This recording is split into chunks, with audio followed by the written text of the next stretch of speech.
Bueno, buenos días con todos, gracias. Primero, mi agradecimiento al señor Ministro de Salud y a los organizadores del evento, a la Oficina de Representación en Perú por haber facilitado la participación en el evento, a los colegas de USAID, al Banco Mundial, al Banco Interamericano y a varios de los colegas que trabajan en temas de salud con los cuales mantenemos una estrecha relación aquí en el país. Le comentaba al señor Ministro que luego de la presentación que él hizo sobre los desafíos que tiene el financiamiento del sistema de salud, nos había puesto la barra muy elevada para ver cómo podíamos añadir cosas a lo que había presentado. Y básicamente lo que yo voy a hacer es presentarle a ustedes algunos temas sobre el financiamiento del sistema de salud. Y lo que voy a hacer es, básicamente, gente que trabaja en sistema de salud recordarán o reconocen que estas son las publicaciones anuales de la Organización Mundial de la Salud, que se llama el Informe Mundial de la Salud, sale una vez al año. Y el año 2000 se produjo uno de los documentos que se llamó la evaluación de los sistemas de salud en términos de rendimiento. Qué tan buenos son los distintos sistemas de salud. Y fue un documento bastante polémico porque trató de hacer un ranking entre países de qué países estaban mejor en términos de financiamiento del sistema de salud. Después se han tratado varios temas más y el tema que quiero traerles es al tema que se llama la atención primaria de salud, ahora más que nunca, que fue el tema del año anterior. Y el tema del año anterior tiene que ver con tres elementos que creo que son centrales y que fue planteado tanto por el señor ministro como la exministra María Soledad en las presentaciones, y es ¿para qué queremos nosotros construir sistemas de salud? Y en este documento de atención primaria de salud, más ahora que nunca, hay tres elementos que son centrales de por qué queremos hacer reforma en los sistemas de salud. Y cuando decimos queremos sistemas de salud basados en atención primaria de salud, básicamente estamos apuntando a tres objetivos fundamentales. Primero, tratar de conseguir el máximo de salud posible que uno puede conseguir con los recursos que tiene el país. O sea, no es que queremos dar cobertura universal simplemente por dar cobertura. Lo que queremos hacer es conseguir el máximo nivel de salud posible. Un segundo elemento es que queremos tener cobertura universal. O sea, mayor salud posible no implica cobertura universal, o cobertura universal no implica mayor salud posible. Es otro elemento que tenemos que decir. Y el tercer elemento que fue mencionado en la presentación de Augusto y del ministro tiene que ver con un tema que es crucial para todos los países de América Latina, y es el problema de las desigualdades en salud o en acceso a servicios de salud que tienen distintos grupos de población. O sea, los tres elementos básicos de cuando decimos sistemas de atención basados en atención primaria de salud es si el sistema está consiguiendo el máximo de salud posible, si es un sistema de cobertura universal y si está contribuyendo a reducción de las desigualdades en salud. Y entonces eso fue lo que se planteó en el informe anterior. Y el informe que viene este año y que todavía no ha salido es este informe de acá, y el título de la presentación se llama Informe de Salud de la Salud, que sale en 2010 y se llama El financiamiento de los sistemas de salud, camino hacia la cobertura universal. Y el tema principal de este informe, que todavía no sale, va a salir en noviembre 22, se va a lanzar en Alemania, tiene dos mensajes principales.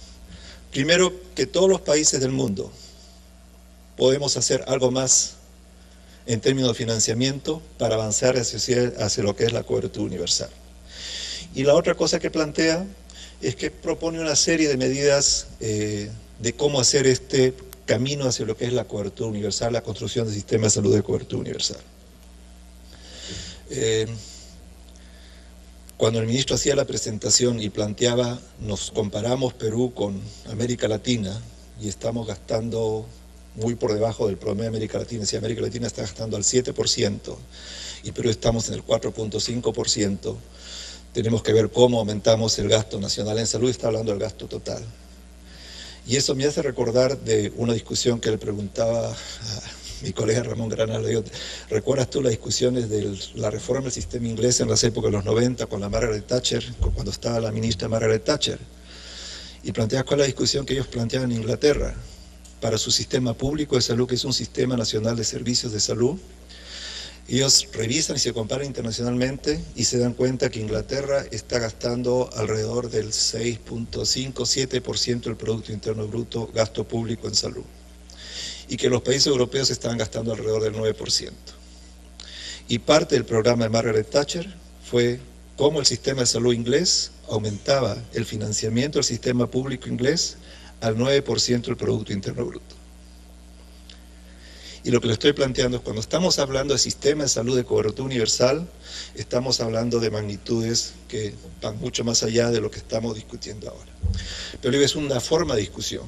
Otra forma de discusión para contrastar lo que se está discutiendo en Perú y cómo se ha planteado la progresividad en lo que es el gasto en salud, es en la reforma reciente del sistema de salud americano.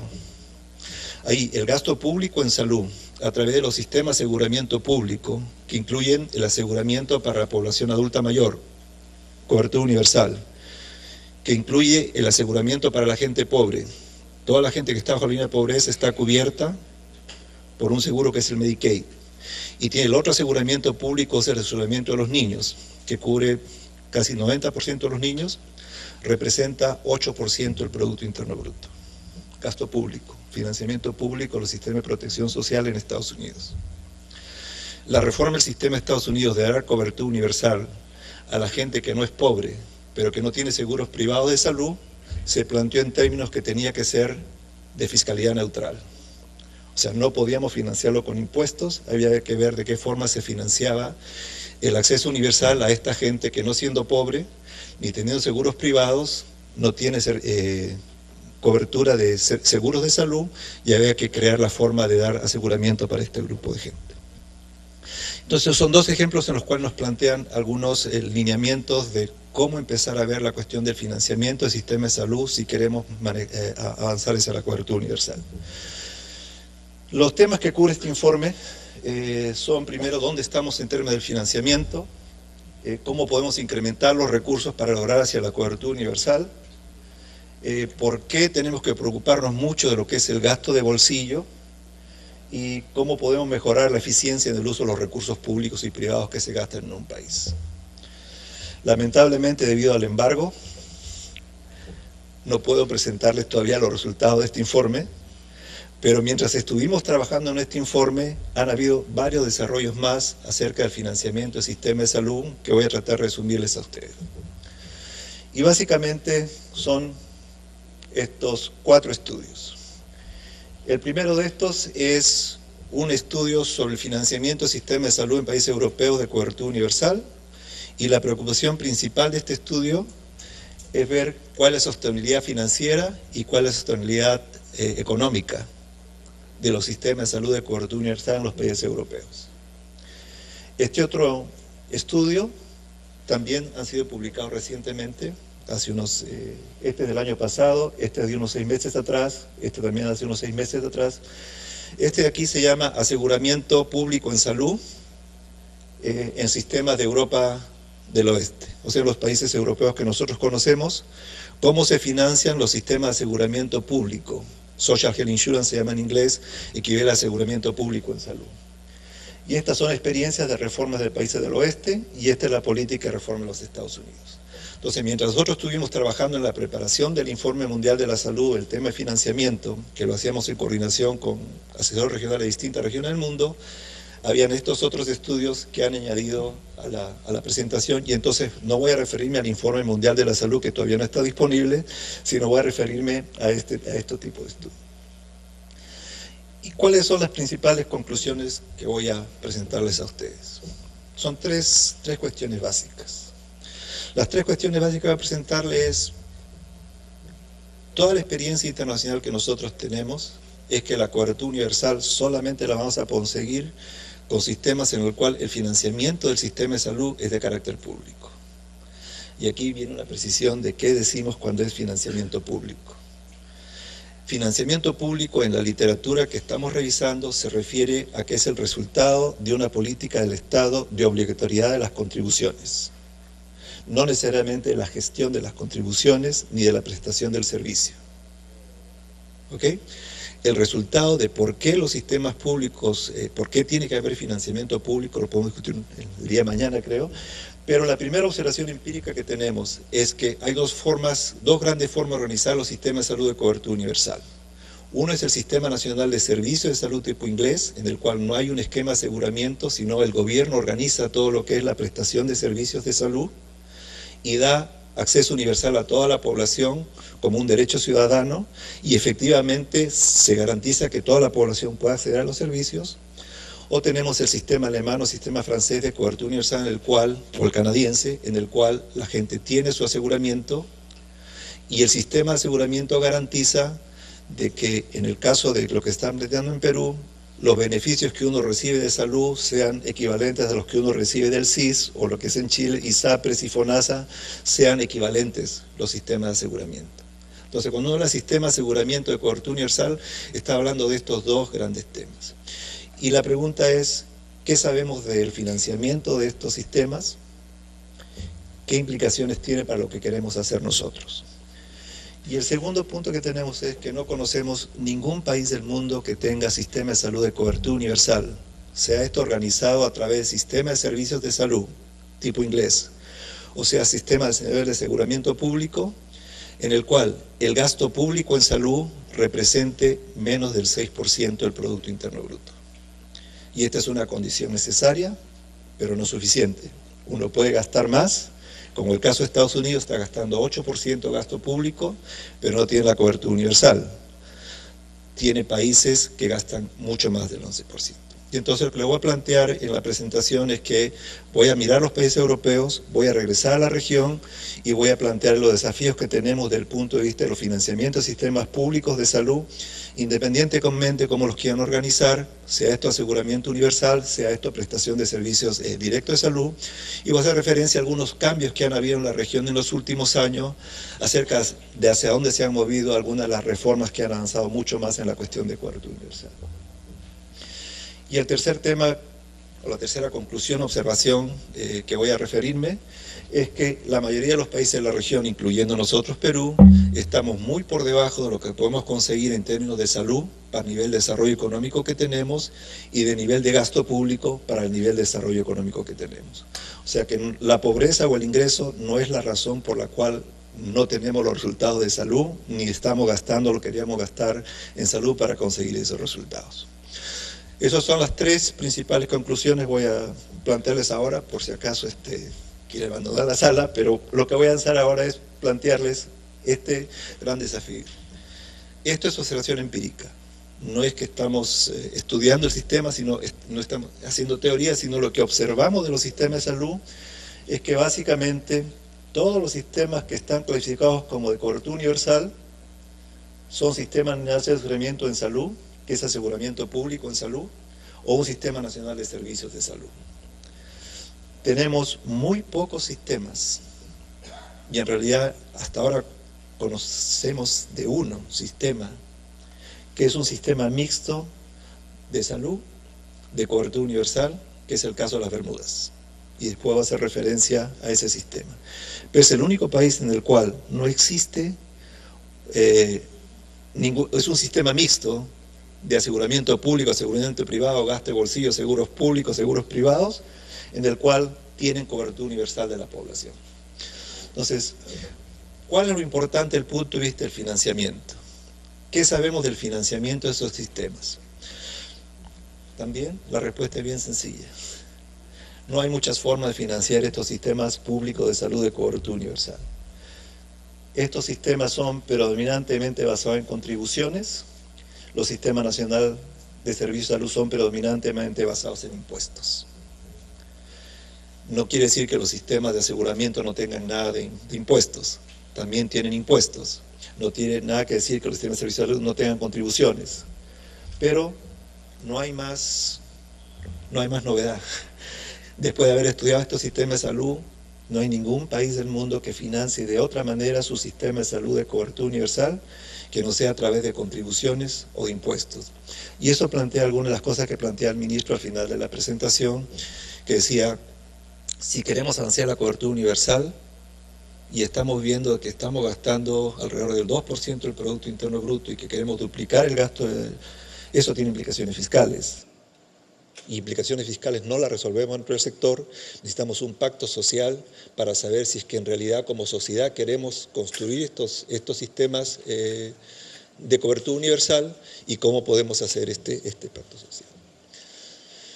¿Qué sabemos de estos sistemas? Y aquí tiene la lista de los países que están clasificados como de cobertura universal: Alemania, Austria, los países que tenemos aquí.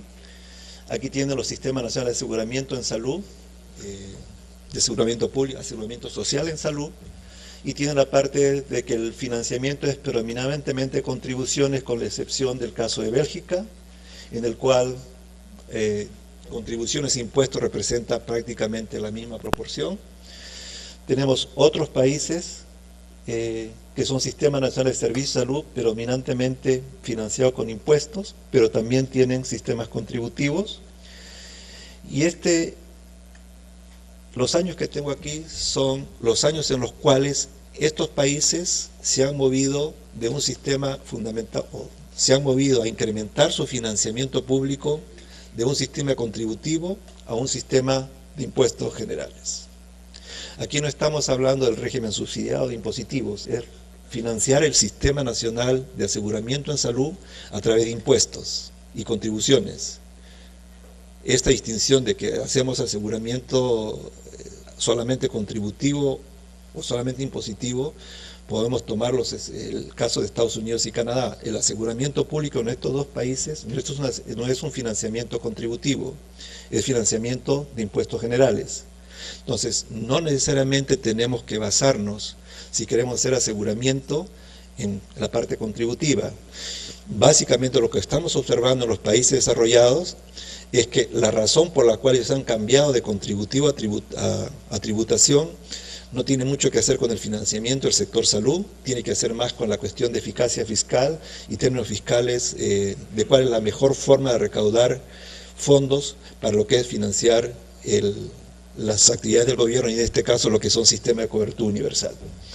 Entonces, esto es lo que observamos en los países y le digo, el desafío que tenemos es bien simple en el sentido de que tenemos pocas opciones de financiamiento. Lo que observamos es que se ha aumentado mucho más lo que es el financiamiento en base de impuestos, independientemente de cuáles sean los sistemas, si es un sistema de aseguramiento público, un sistema nacional de servicios de salud, y nos preguntamos cuáles son las características de estos sistemas en términos de gasto nacional en salud, cuánto gastan y cuál es la composición de ese gasto. Los resultados de salud en todos estos sistemas son más o menos similares. O sea, en términos de resultados de salud, de tasa de mortalidad materna, indicadores de esperanza de vida, son relativamente similares. Y la pregunta que se nos hacía es, ¿cuál de estos sistemas escogemos y cuál es el trade-off? ¿Qué más beneficioso es un sistema que el otro? Y eso es lo que discute el libro sobre sistema de aseguramiento público en el mundo, cómo se comparan esto con los sistemas de servicios de salud que son prestación directa de servicios.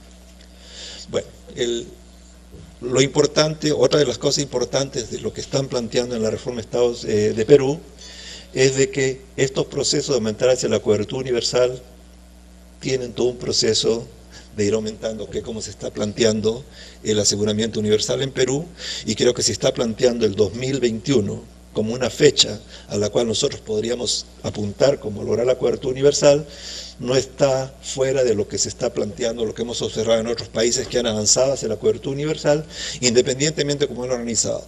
Sea esto con prestación directa de servicios, sistema único de servicios de salud o sistema de aseguramiento público en salud. Entonces toma tiempo el avanzar hacia lo que es la cobertura universal. La idea es que el 100% de la población está cubierta con distinto tipo de prestaciones, pero la característica de todos estos sistemas es que cualquier ciudadano tiene el derecho al mismo tipo de prestaciones. Y es lo que hace la universalidad del sistema, de los sistemas que estamos hablando de cobertura universal. Entonces esto lo que nos da es cómo han evolucionado estos países en términos de llegar hacia la cobertura universal. El siguiente tema es cómo se organizan estos sistemas que son de aseguramiento universal. Y aquí, disculpe que esté en inglés, no hubo tiempo de traducirlo, pero tienen los países, y aquí tienen el número de fondos en los cuales constituyen lo que es el fondo de aseguramiento, los fondos de aseguramiento que existen en estos países. Y aquí en Austria existen 24, en Bélgica existen 94, 17, 355 Israel, que se ha movido a este tipo de sistemas, 9, 22 y 93. Y la otra cosa importante a saber es que en estos sistemas que son predominantemente conocidos como sistema de aseguramiento universal público en salud, es el caso de Francia y Alemania, no tenemos una relación clara en cuál es la importancia de concentrar los fondos en un solo fondo de salud. En el caso de Francia, hay un fondo que concentra el 84% de todos los recursos. En el caso de Alemania, el fondo más grande controla solamente el 12% de los recursos. En todos esos sistemas, aparte del fondo de aseguramiento, existe un fondo de compensación para poder igualar lo que son las prestaciones de beneficios entre los distintos tipos de fondos de aseguramiento. Aquí tienen la cobertura de la población. Esto de aquí en Holanda es importante.